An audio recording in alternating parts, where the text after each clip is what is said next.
democratizing the market, forming the capable agent, and deepening democracy. These are the three formative ambitions of a progressive alternative. I now address the deepening of democracy. All the democracies that exist in the world are relatively weak, low-energy democracies. All of them inhibit the transformation of structure by politics. All of them make change depend on crisis. And all of them, therefore, perpetuate the rule of the living by the dead. We should want a high-energy democracy that overthrows the rule of the living by the dead, diminishes the dependence of transformation on trauma, and makes the structure subject to challenge by politics. Three sets of innovations are crucial in the creation of a high-energy democracy. The first set of innovations heightens the level of organized popular engagement in political life. Let's call that the temperature of politics. A premise of conservative statecraft and political science is that politics must be either cold and institutional or hot and anti-institutional, as if we had to choose between Madison and Mussolini. But what we should want as Democrats and experimentalists is that politics be both hot and institutional. And to that end, we need innovations, first in the arrangements that govern the relation of money to politics, so that politics be publicly funded and money not be able to speak. Second, in the access of political parties and social movements to the means of mass communication, so that they have free access as a condition of the revocable licenses of the media businesses. And third, in the electoral regimes, so that there be a great diversification of the voices in public life.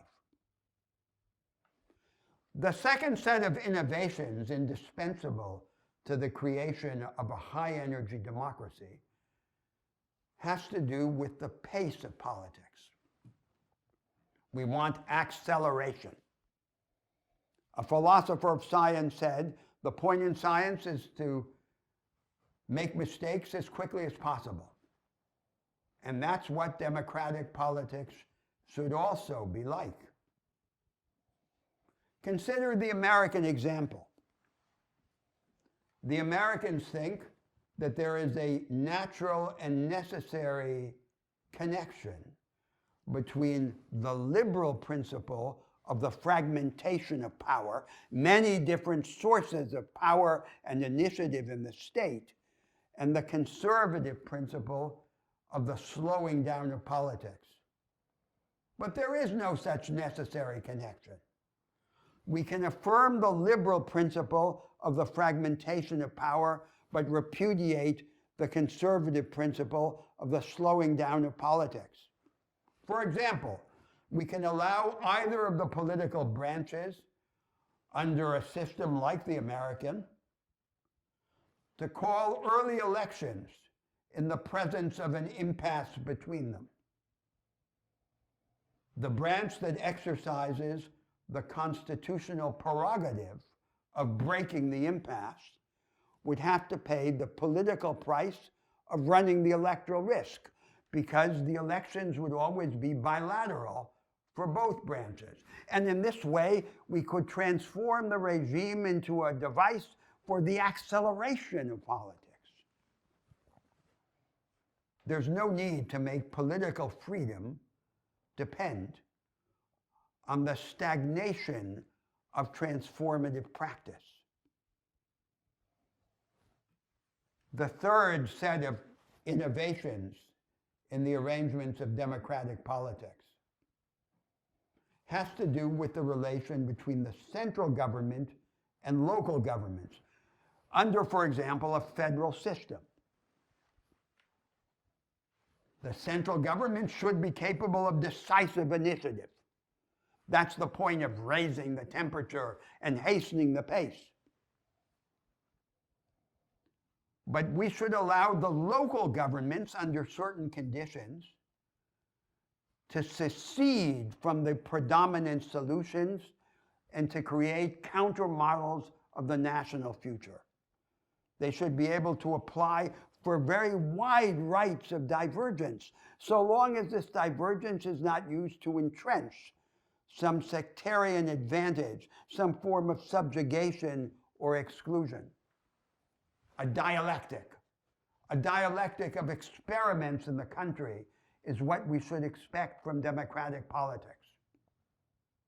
Democracy is not simply the rule of the majority qualified by the rights of the minorities.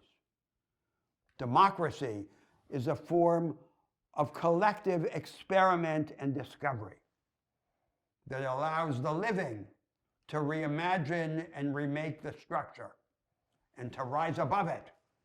It is therefore the practical manifestation of their divine attribute of transcendence.